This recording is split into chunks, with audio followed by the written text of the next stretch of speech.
সারি সারি ঘর বাড়ি, অতপরশি পাত কুঁয়ো, মন্দির, পাথুরে পথ সবই আছে, শুধু নেই থাকবার কেউ। প্রায় 200 বছর ধরেই এইভাবে পরিত্যক্ত অবস্থায় দাঁড়িয়ে আছে রাজস্থানের কুলেখাড়া গ্রাম। সোনার কেল্লার শহর। জয়সলমার থেকে 15 কিলোমিটার পশ্চিমে। প্রচলিত বিশ্বাস হলো এই গ্রাম নাকি ভৌতিক, তার নাকি জলযন্ত্র প্রমাণও পাওয়া গেছে। থর মরুভূমির কূলে এই গ্রামে পত্তন হয়েছিল 1291 সালে। যোধপুরের বালি সম্প্রদায়ের ব্রাহ্মণরা এইখানে বসত করেছিলেন। তারা কৃষি এবং ব্যবসা দুটোতেই সমান দক্ষ ছিল। তারা নাকি মরুভূমিতেও গমের ফলন করতে পারতেন। কুলেখাড়ার সঙ্গে আশেপাশে 83টা গ্রামে গড়ে ওঠে বসতি। উন্নতির শীর্ষে থাকলেও 1925 সালে রাখি পূর্ণিমার রাতে ফাঁকা হয়ে যায় কুলেখাড়া এবং তার লাগোয়া 83টা গ্রাম। রাতারাতি ভ্যানিশ হয়ে যায় প্রায় 1500 মানুষ। কি করে হলো তার পেছনেও আছে কাহিনী। বলা হয় স্থানীয় সামন্ত শাসক সালিম সিং নাকি কুলেখাড়া গ্রামের প্রধানের কন্যার প্রেমে পড়েছিলেন। তার রূপে মুগ্ধ হয়ে তাকে বিয়ে করতে চান। হুমকি দেন বিয়ে না দিলে গ্রামবাসীর উপর চাপিয়ে দেওয়া হবে প্রচুর কর। কিন্তু সে শর্তের পরও বেঁকে বসেন কুলেখাড়া গ্রামের প্রধান।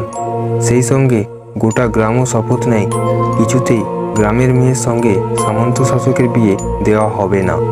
বলা হয় সামন্তের কুনজর থেকে বাঁচতে রাখি পূর্ণিমার রাতে কুলেখাড়া এবং তার লাগোয়া সব গ্রামের মানুষ উধাও হয়ে যান।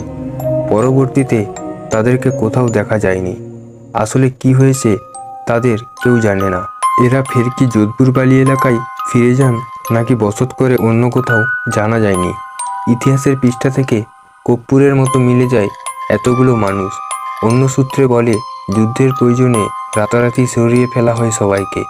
তবে জনশ্রুত মিলে এখনও বালি সম্প্রদায়ের বহু ব্রাহ্মণ পরিবারে রাখি পূর্ণিমা পালন করা হয় না। প্রায় 15.5 বছর ধরে তিল তিল করে গড়ে ওঠা কুলেখাড়ার জনপদ রাতারাতি হয়ে যায় ভৌতিক। এখনও ইতিহাসে সাক্ষী হয়ে দাঁড়িয়ে আছে কুলেখাড়া। দিল্লির প্যারানর্মাল সোসাইটি থেকে রিজিয়নের একটা দল রাত কাটাতে গিয়েছিলেন কুলেখাড়া গ্রামে। তাদের দাবি রাত জুড়ে নাকি অলৌকিক ঘটনা ঘটে চলে। ধ্বংসস্তূপে ভরাই গ্রামে। আচমকা রাতের বুকচিরা শোনা যায় আর্দ্রনাদ চিৎকার। হঠাৎ কমে যায় তাপমাত্রা। সকালে নাকি গাড়ির গায়ে দেখা যায় শিশুদের হাতের ছাপ। কুলেখাড়া গ্রামের মানুষ যেখানেই থাক না কেন তাদের আত্মা রয়েছে এখানে।